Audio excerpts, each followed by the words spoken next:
خدارا آپ یہ کہتے ہیں کہ یہ ووٹ اللہ اور اللہ کے رسول صلی اللہ علیہ وسلم کے لیے دینا ہے. خدارا یہ توہین مت کرو. وہ تو خاتم النبیین ہیں, وہ تو رحمت للعالمین ہیں, وہ تو جہانوں کے سردار ہیں. ایک پرچی کے لیے ان کی توہین کرتے ہو. نعوذ باللہ. جو شریعت ہے, شرع پہ چلنے والی اور بھی بہت سارے کام ہیں. کوئی ماں بہن کا حق مارتا ہے, کسی جو نماز نہیں پڑھتا, یا کوئی ایسا کام کرتا ہے جو اللہ اور اللہ کے رسول کو ناپسند ہو, وہ کرتے ہو. اور یہ تھوڑی سی سیاست کے لیے خدارا ان کا نام نہ بیچو. وہ دو جہانوں کے سردار ہیں. ایک پرچی ان کی قیمت نہیں ہے, جیسے سب چیزیں اور یہ جہان انہی کے ہیں. تو میں آپ کو یہ گزارش کرتا ہوں کہ ایسی باتوں میں مت آؤ.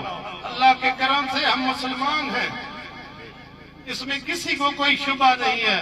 سب مسلمان ہیں. اگر تم شریعت کے لیے کام کرتے ہو, فلسطین جاؤ جہاد کرو, کشمیر جاؤ جہاد کرو, اس پرچی پہ اور یہ اپنا حلوہ روٹی مت بناؤ, جاؤ جہاد کرو. اور بھی بہت سارے نہ ہو جائے ناداں یہ سمجھ بیٹھے کہ ہم میں قوت للکار نہیں, اور شاہوں کے تکبر سے بھی دب کر نہ رہے ہم. اہلیان یونین کونسل دولر اور اہلیان موغلا شاہوں کے تکبر سے بھی دب کر نہ رہے ہم. آخر کس بار گائے خاص کے گدا ہے ہم. برادران ضیاء شام, یہ بات اچھی طرح ذہن نشین کر لیں کہ الحمدللہ تحریک لبیک یا رسول اللہ پاکستان کا بھروسہ فقط اللہ اور اس کے رسول پر ہے. ہم نہ کسی سے دبنے والے ہیں اور نہ کسی کی دھمکیوں سے جھکنے والے ہیں. میں نام نہاد وڈیروں اور سرداروں کو یہ پیغام دینا چاہتا ہوں کہ تم تحریک لبیک پاکستان کے کارکنان کو دھمکیاں دے کر تم کیا سمجھتے ہو ہم دب جائیں گے اور جھک جائیں گے؟ اور تمہارا باپ جسے ہم نے جب ایڑی دی تھی تو اس کی بریک لندن جا کر لگی تھی. اور میں واللہ بخدا آج ہم میزبان ہیں, میں یہ بات نہ کرتا, لیکن سنی یتیم المسلک بھی نہیں اور سنی کسی سے ڈرنے والے بھی نہیں. بے شک ہمیں مت چھڑو, نہ تم صدمے ہمیں دیتے, نہ ہم فریاد کیوں کرتے, نہ کھلتے رات سر بستہ, نہ ہوتی جو رسوائیاں. بے شک میں اپنے قائدین کی موجودگی میں یہ پیغام ریکارڈ کروانا چاہتا ہوں. میری جماعت کے غیور سنی نوجوانوں, یہ بیان ریکارڈ کرو اور سوشل میڈیا پر دو. میرا تعلق یونین کونسل دولر سے ہے اور اس یونین کونسل کے امیر ملک محمد صدیق اوان صاحب کا بیٹا ہوں میں. اور میں ساری گفتگو اپنی ذمہ داری پر کر رہا ہوں. ہم نے فیض آباد کی دھرتی پر بھی گولیاں کھائیں, ہم نے سلاخوں کی پابندیاں بھی برداشت کی. کسی کو زیادہ مسئلہ تو میں اپنی گفتگو کا خود ذمہ دار ہوں. میرا بیٹا تو نے گولی مارنی ہے تو ویس رضوی کا سینہ موجود ہے, لیکن میرے کارکنان کو دھمکیاں دے کر اور میری تحریک کے خلاف بکواس کر کے تو سمجھتا ہے کوئی جواب دینے والا نہیں. بے شک پتر تجھے مردوں سے واسطہ پڑا ہی نہیں ہے. بے شک میں اس کوٹ کھلے کے سردار اسد لوٹا کو یہ پیغام دینا چاہتا ہوں. جیو لوٹے, جیو کبھی تو پی ٹی آئی کے ساتھ تھا اور پھر تو کاف کا اتحادی بنا اور پھر آج تو نون کے تلوے چاٹ کر تحریک لبیک کے خلاف بھونکتا ہے. جیو جیو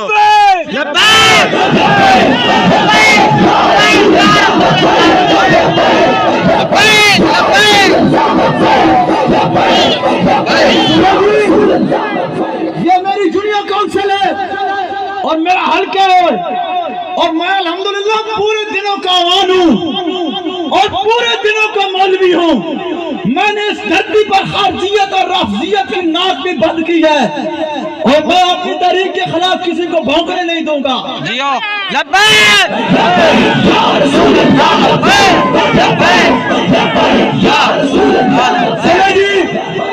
میں زیادہ دیر حائل نہیں ہونا چاہتا۔ اس لوٹی سردار اسد کوٹ گلہ نے، ہمیں کوٹ گلہ کی دھرتی سے پیار ہے، وہ ہمارا مرشد خانہ ہے، لیکن تعجب کی بات نہیں، مکہ کی دھرتی پر بھی سارے سردار اکٹھے تھے۔ بے شک جب امام الانبیاء نے اللہ کی وحدانیت و اپنی رسالت کا اعلان کیا تو تمہارے بڑے سارے ابو جہل، عتبہ، شیبہ، عبداللہ ابن ابی اکٹھے تھے، لیکن جب دین کو مکے کے سارے سردار اکٹھے ہو کر نہیں دبا سکے تو ان سرداروں کی اوقات کیا ہے؟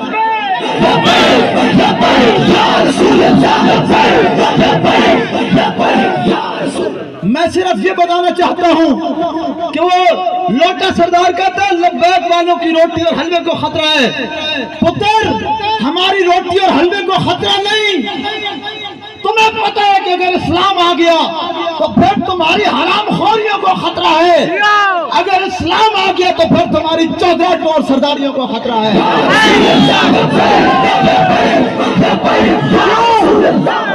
کہ اسلام کے اندر چودھراہٹ اور سرداری کا کوئی تصور نہیں، اسلام کے اندر سرداری کا کوئی کنسپٹ نہیں، اسلام کے اندر حکمرانی کا تصور فقط اتنا ہے کہ حضور کے غلاموں کی خدمت کی جائے۔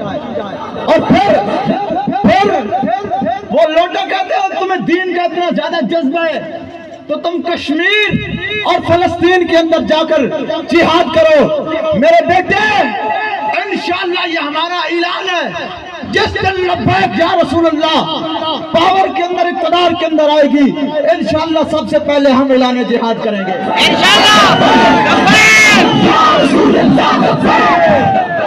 اور لوٹا صاحب سن لو، ہمیں تم کہتے ہو کشمیر اور فلسطین کی بات کرو، میرا پتر اور لوٹے، اور جس جماعت کا تو ساتھ رہا پی ٹی آئی، وہ وقت کے تخت سے یک لخت پھٹکارا ہوا تیرا بدبخت خان 4 سال حکومت کے اندر رہ چکا، اور جس کاف کا تو اتحادی ہے وہ بھی اقتدار کے اندر رہ چکی، اور جس نون کے تو اب تلوے چاٹ رہا ہے وہ 3 بار حکومت میں رہ چکی۔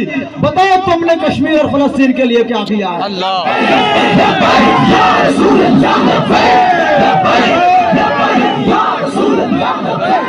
کہتے ہیں پرچی مانگ کر حضور کی توہین نہ کرو، ہو عقل کے اندھے لوٹے خان، اور تجھے نہیں پتا فَمَن يَعْمَلْ مِثْقَالَ ذَرَّةٍ خَيْرًا يَرَهُ وَمَن يَعْمَلْ مِثْقَالَ ذَرَّةٍ شَرًّا يَرَهُ۔